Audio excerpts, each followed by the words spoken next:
الحمد لله نحمده ونستعينه ونستغفره ونعوذ بالله من شرور انفسنا وسيئات اعمالنا من يهده الله فلا مضل له ومن يضلل فلا هادي له اشهد ان لا اله الا الله وحده لا شريك له واشهد ان محمدا عبده ورسوله بعد قال تعالى في القران الكريم أعوذ بالله من الشيطان الرجيم سبحان الذي أسرى بعبده من الحرم الأقصى الذي باركنا حوله لنريه من آياتنا إنه السميع البصير. Sadaq al-Azim. Bapak Ibu jemaah salat saudara Allah Subhanahu tidak henti-hentinya kita menyampaikan puja dan puji kepada Allah Subhanahu selama waktu dan hidayahnya hingga kita senantiasa dinikmati iman, nikmati Islam, nikmati kesehatan, nikmati kesempatan sehingga kita dapat bermujahadah dalam salat subuh jemaah pada pagi hari ini. Tidak lupa salawat dan salam kepada junjungan kita besar Muhammad SAW, keluarga, sahabat, kami tadi kepada kita sekalian.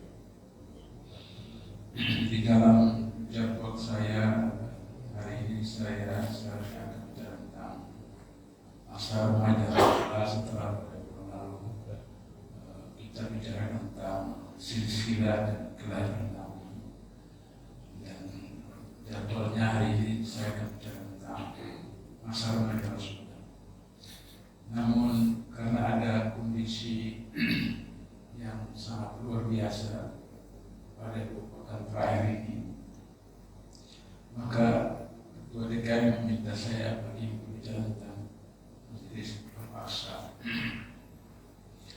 Sehingga begitu, maka saya anggap ini satu persoalan penting dan saya setuju dengan saudari Pak Ketua DKM.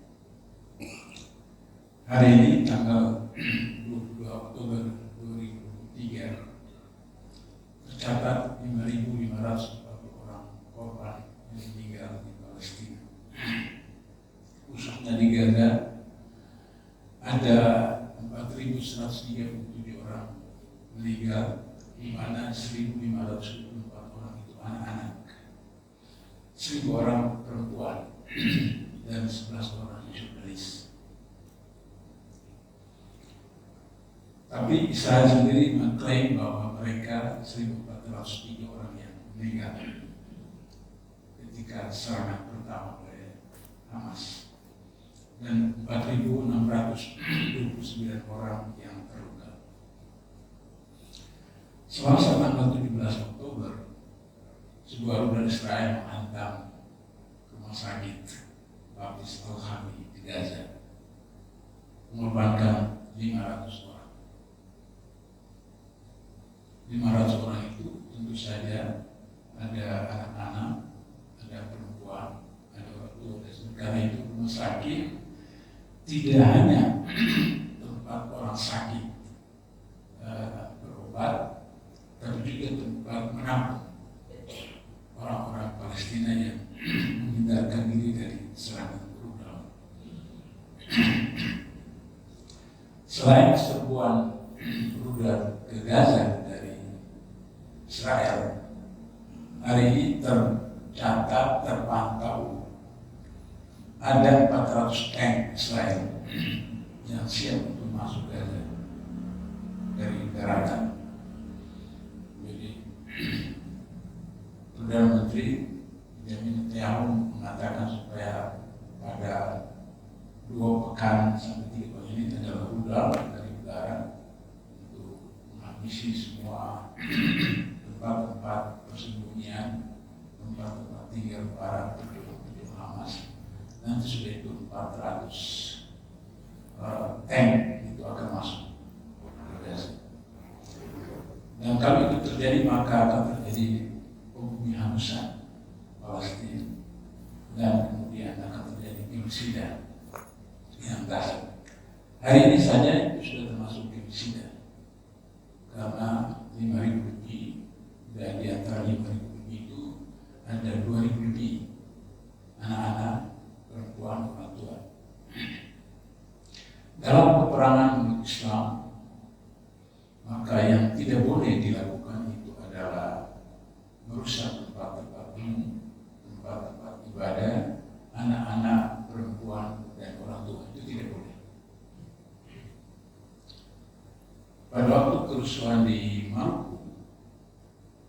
itu terjadi pembantaian terhadap juga anak-anak perempuan orang tua dari para pejuang muslim kepada non-muslim, karena dimulai dengan seorang perempuan muslim yang sedang hamil dibelah perutnya oleh mereka, dan itu membuat marah umat Islam.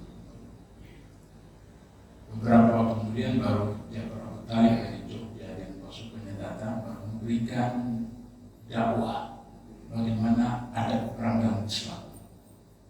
Baru kemudian orang Islam tidak lagi menyerang anak-anak, perempuan, orang tua yang tidak terlibat langsung. Jadi dalam sekian peperangan, setiap 6 bulan Rasulullah di Madinah itu ada peperangan, maka yang dibunuh itu adalah mereka yang bertempur. Bahkan kata Al-Quran, bunuhlah mereka di mana kamu bertemu dengan mereka dalam perang.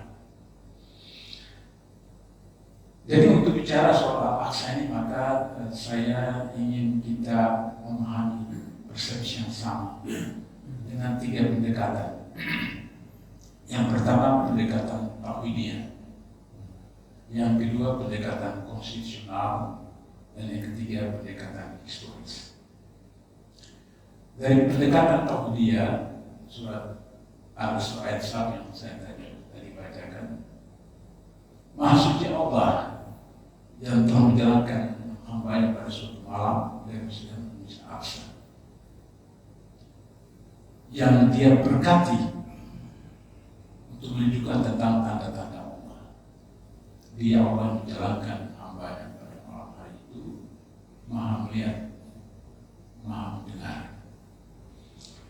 Jadi dengan demikian maka dari segi tauhidiyah, Masjid Aqsa adalah masjid kedua yang ditanya Rasulullah setelah Masjid Haram Ka'bah.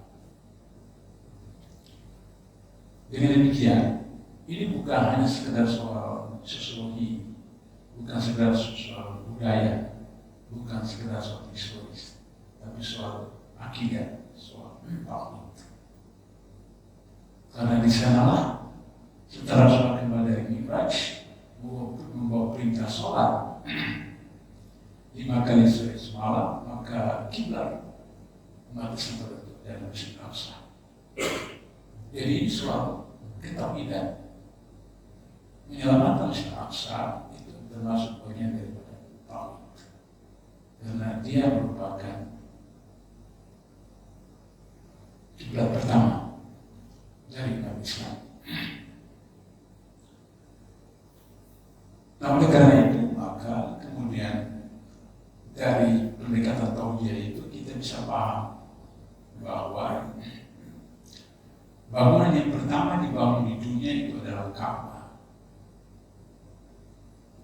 Allah perintahkan para malaikat membangun Ka'bah, kemudian mereka tawaf di dalamnya. Baru kemudian ketika Adam diturunkan dari surga ke bumi, baru kemudian Adam menyempurnakannya. Kemudian hujan, banjir dan seterusnya, maka Ka'bah itu mengalami kerusakan perubahan. Maka Ibrahim AS diperintahkan Allah menyempurnakan, meninggikan bangunan Ka'bah itu, yang di dalamnya kata Al-Quran ada makam Ibrahim. Makam Ibrahim artinya bukan kubur Ibrahim, tapi tapak kaki Ibrahim ketika memasang batu ke atas. Jadi kalau kita datang ke Ka'bah, disunahkan untuk sholat menghadap makam Ibrahim.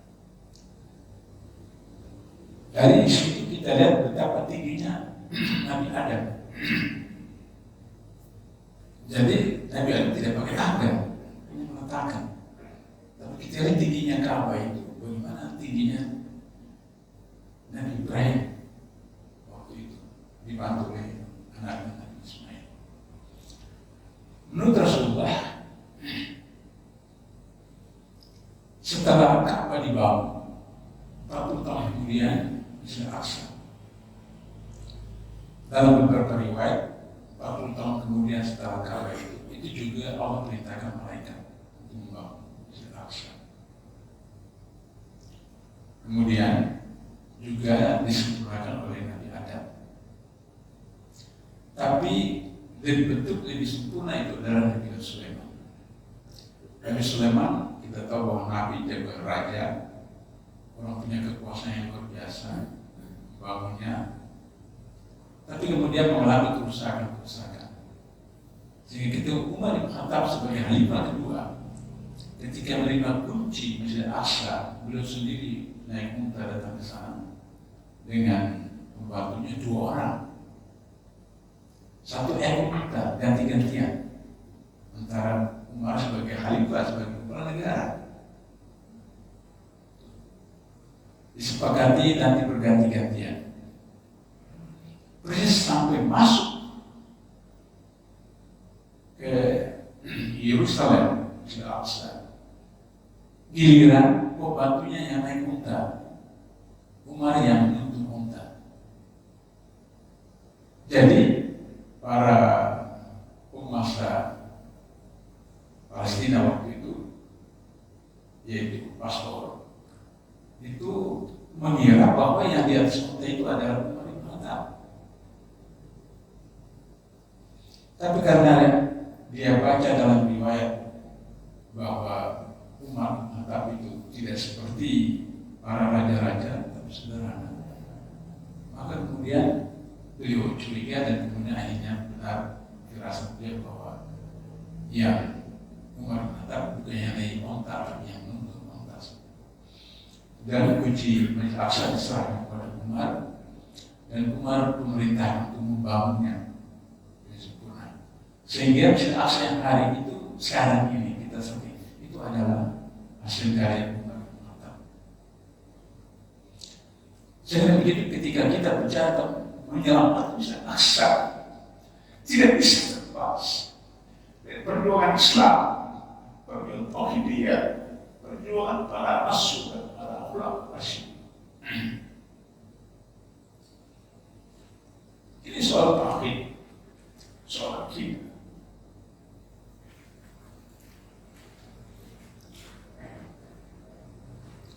Kata Rasulullah, umat Islam itu satu tubuh. Yang jika sakit satu sebagian tubuh, maka seluruh tubuhnya itu terlalu sakit. Di mana 450 orang itu bukan kecil yang hari korban. Bukan kecil, di mana 450 orang. Yang itu terdiri dari 1.000 orang anak-anak, 1.400 orang perempuan.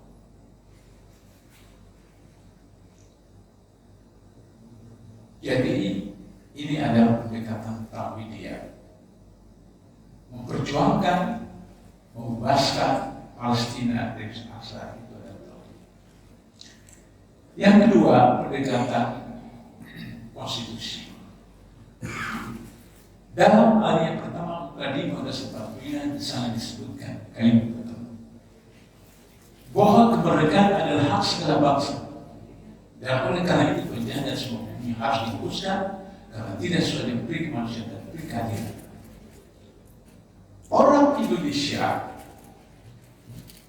yang mengakui dasar negara itu Pancasila dan Undang-Undang Dasar 45 sebagai dasar negara,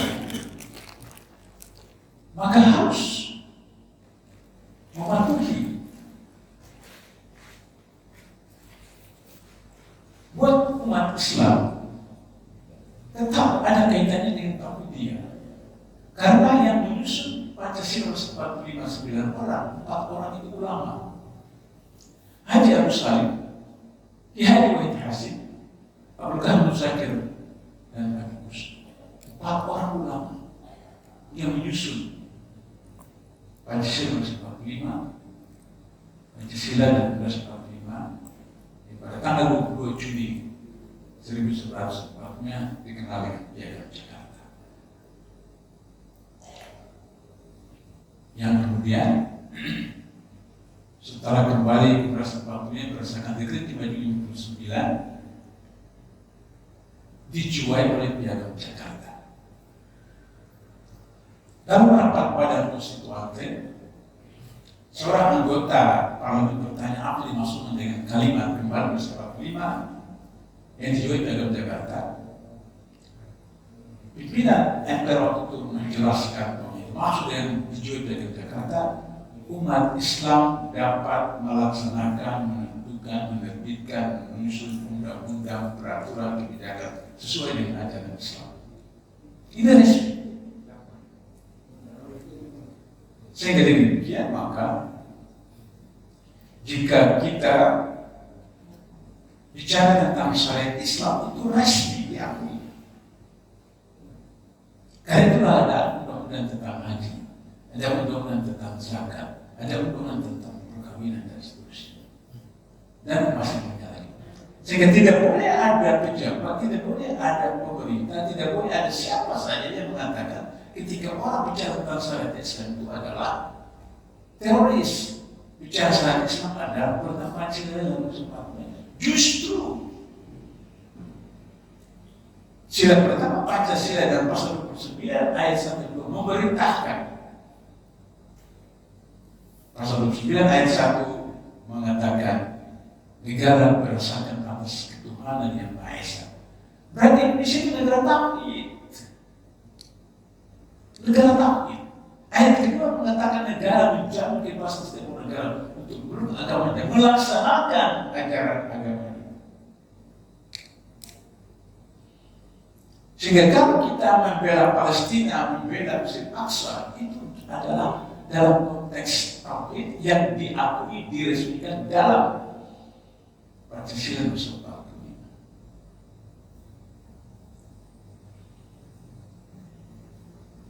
Ini adalah berdasarkan konstitusi. Dan pendekatan historis untuk Indonesia, kita merdeka 1745. Dalam peraturan internasional, sebuah negara dinyatakan merdeka kalau diakui oleh beberapa negara lain di dunia. Maka kemudian AR Baswedan, kakek dari Asus, berangkat ke Timur Tengah. Yang pertama ditanya adalah Palestina. Jadi negara yang pertama akui kedaulatan Indonesia adalah Palestina. Siapa saja mau menuduh teroris dan seterusnya itu fakta sejarah. Baru kemudian beliau datang ke Arab Saudi, baru kemudian ke Mesir. Jadi 3 negara di dunia yang mengakui kedaulatan Indonesia adalah negara Islam: Palestina, Arab Saudi, Mesir. Kemudian Mesir mengirimkan senjata dibiayai oleh Arab Saudi untuk membantu Indonesia. Ini fakta sejarah.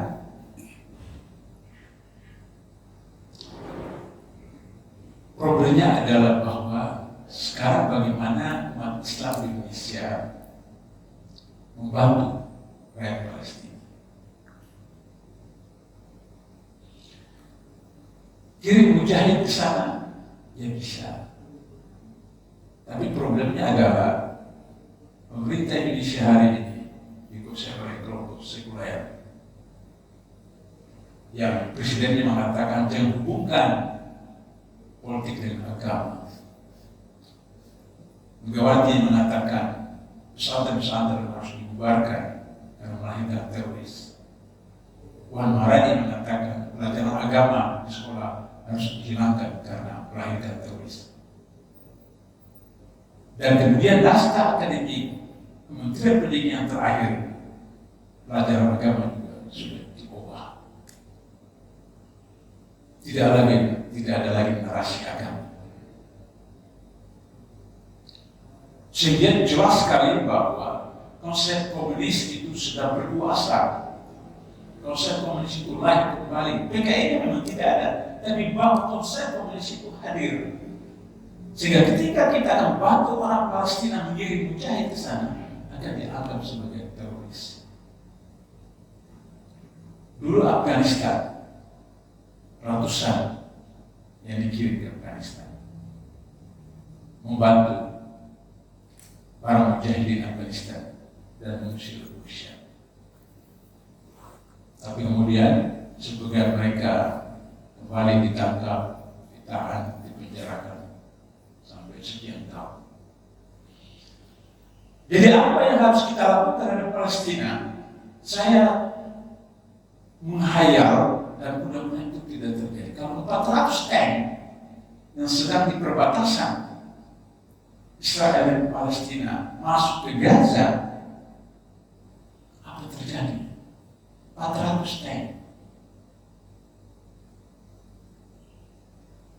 Sementara bantuan dari negara-negara, baik negara-negara Islam maupun negara non-Islam melalui Mesir, itu tidak bisa dibuka perbatasan antara Mesir dengan Gaza. Pada waktu yang sama, Israel memutuskan hubungan aliran air dan listrik.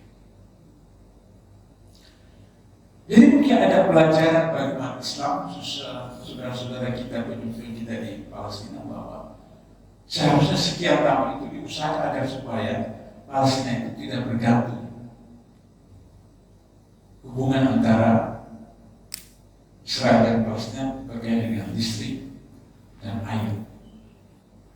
Sehingga begitu, maka saya ingin menganjurkan kepada pemerintah negara-negara Islam atau penduduk Islam untuk memfokuskan pada proyek pembangunan listrik dan kemudian air, supaya kemudian kalau terjadi bentrok seperti ini, listrik dan air tidak diputus oleh Israel, yang itu adalah satu proses pembunuhan manusia secara berlaku.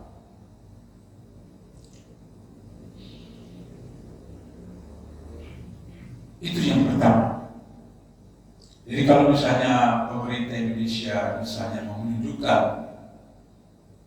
tentang bagaimana keikutsertaan di dalam OKI atau yang diperintahkan oleh Mukadimah Sepatunya hal yang keempat, yaitu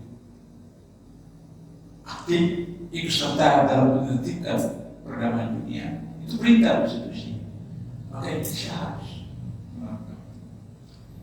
Jangan misalnya Presiden Jokowi kemarin ke China terus kemudian ke Arab hanya untuk mencari dana investasi untuk IKN yang tidak ada hubungannya dengan soal Palestina dan tidak ada hubungannya juga dengan umat Islam Indonesia untuk IKN.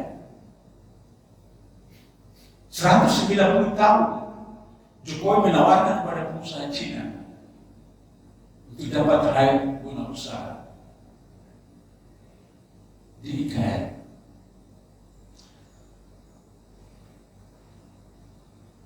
Undang-undang agraria menetapkan bahwa hak guna usaha itu 25 tahun. Jika sangat diperlukan, ditambah diperpanjang paling tinggi 10 tahun, jadi 35 tahun.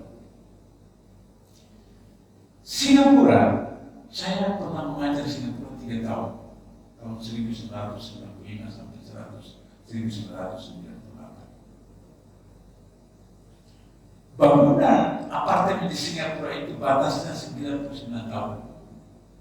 Setelah 99 tahun dibongkar, baru dibangun kembali. Bangun kembali, ya bayar lagi. Sehingga di Singapura tidak ada warisan dari rumah apartemen, kecuali rumah sendiri. Singapura yang negara sekuler itu maksimal 99 tahun. Ini Indonesia yang bernegaranya adalah takwid, sila tentang Pancasila, pasal 29, 190 tahun. Lebih dahsyat dari penjajah, lebih dahsyat dari negara sekuler Singapura. Nah, oleh karena itu, pertama yang saya anjurkan tadi, pemerintah melakukan inisiatif mendorong UKI agar supaya Palestina dibangun khusus air dan listrik. Yang kedua,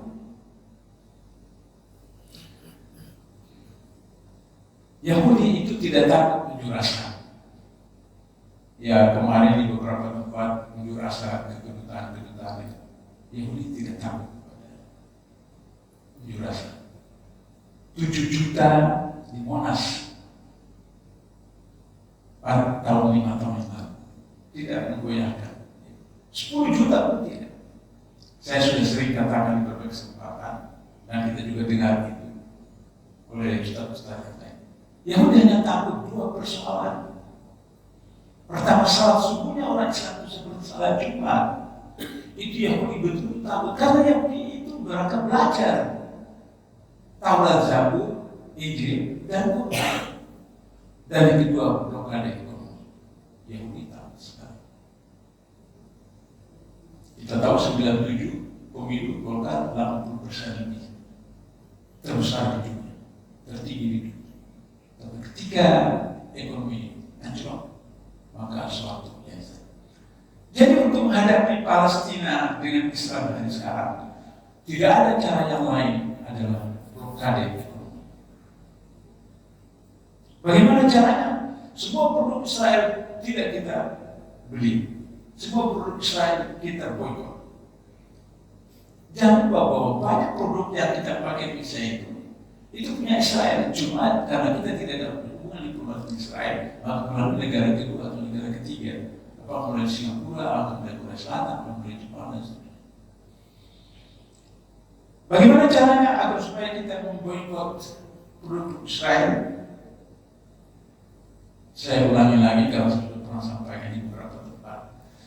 Ibu-ibu kita, istri-istri kita, anak-anak perempuan kita, mulai hari ini kita larang mereka datang ke mall, ke supermarket.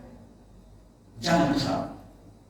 Karena mall dan supermarket itu punya konglomerat, punya 9 naga yang tetap mereka punya hubungan dengan Yahudi, oligarki internasional. Kita datang saja ke pasar tradisional. Di sana mayoritas pribumi. Apakah beras, apakah jagung, apakah buah, semua itu dari kampung-kampung, dari petani-petani.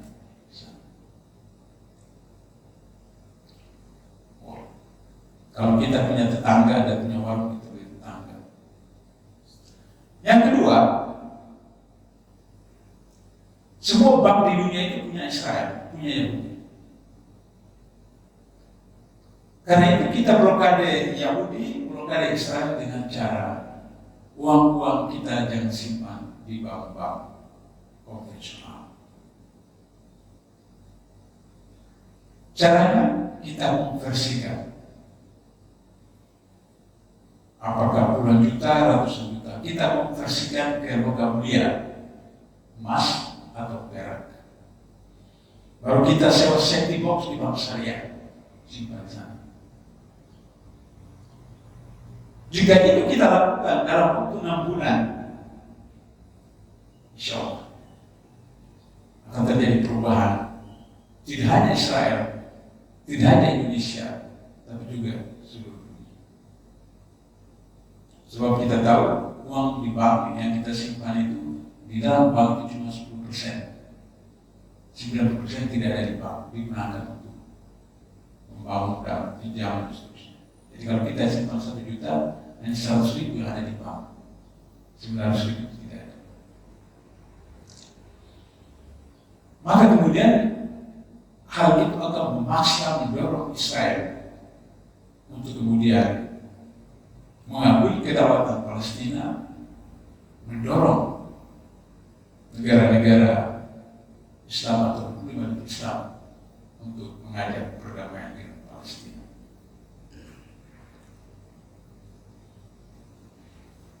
Yang ketiga,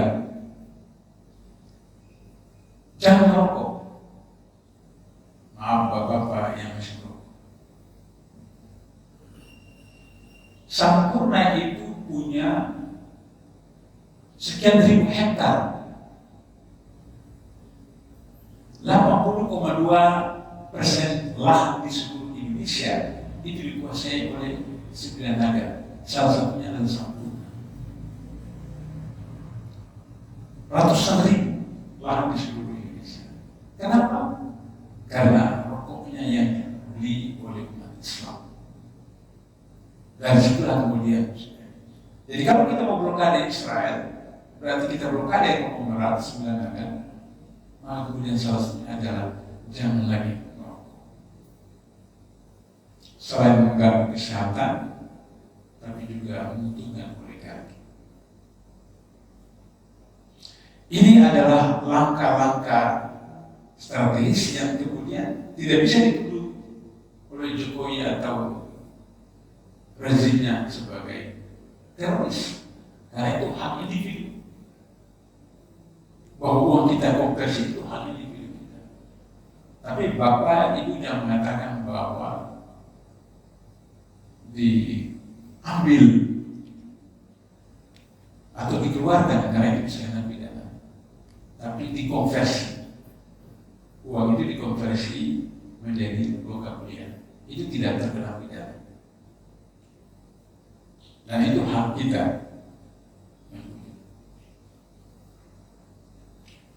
Kalau itu sudah terjadi, maka langkah terakhir sesuai dengan hadis yang populer yang kita bisa tahu, jika menyaksikan suatu kebatilan, kemungkaran, cegah dengan tangan, berarti penguasa.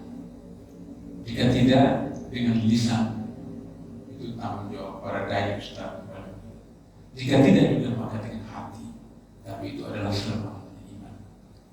Berarti harus doa.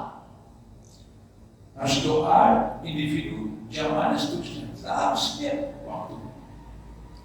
Saya menunjukkan Pak Imam, kalau bisa ya mulai zuhur sampai kapan, sampai setelah kita lihat perubahan kunut nazilah.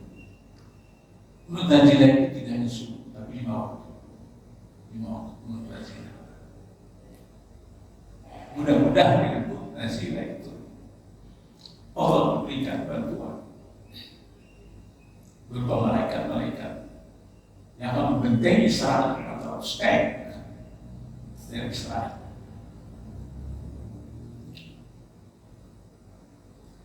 Kunut nazilah adalah alternatif terakhir senjata umat Islam menyerahkan persoalan kepada Allah. Jika kita punya kemampuan untuk datang berangkat ke sana individu, silakan. Ada senior saya waktu saya masih kuliah di Makassar, berangkat ke Palestina dan beliau sign di sana. Tapi kalau kita punya uang di bank, kita konversikan. Jangan belanja di mall, kecuali yang punya muslim. Jangan merokok dan seterusnya. Terakhir, itulah barangkali yang bisa saya sampaikan pada kesempatan ini dalam rangka mengembalikan posisi Masjid Aqsa sebagai kiblat pertama Islam dan juga mengembalikan kedudukan Masjid Aqsa sebagai warisan yang terakhir dari Khalifah Muhammad Khattab. 400 tahun lebih Palestina dikuasai oleh khilafah Islam. 400 tahun lebih tidak pernah terjadi kekacauan. Semua rakyat aman damai, Islam, Nasrani, Yahudi, aman damai. Ketika dia ambil alih untuk menjajah Inggris, Prancis, dan kemudian sekarang, maka umat Islam baik di Palestina maupun di Timur Tengah. Sebagai penutup, saya anjurkan kepada umat Islam di Timur Tengah bersatu.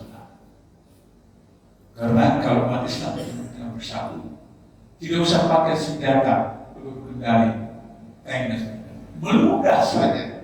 Orang Islam di Timur Tengah meludah pada waktu yang sama banjir di Israel. Oleh karena itu maka la tafarraqu itu dimulai dengan ayat. Ya ayyuhalladzina amanu taqullaha haqqa tuqatih wa la tamutunna illa wa antum muslimun. Hanya orang yang mati dalam keadaan Islam itulah yang berpegang teguh pada Quran.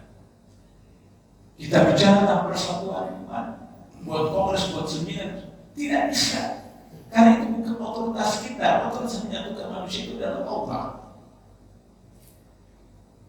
Sehingga demikian, sebagai kesimpulan, kalau pemerintah Indonesia adalah pemerintah yang berdasarkan tauhid, mendorong opsi agar supaya melakukan suatu tindakan menyatukan hati orang-orang Islam Timur Tengah dengan bersatu, maka insya Allah Allah akan memberikan bantuan. Wassalamualaikum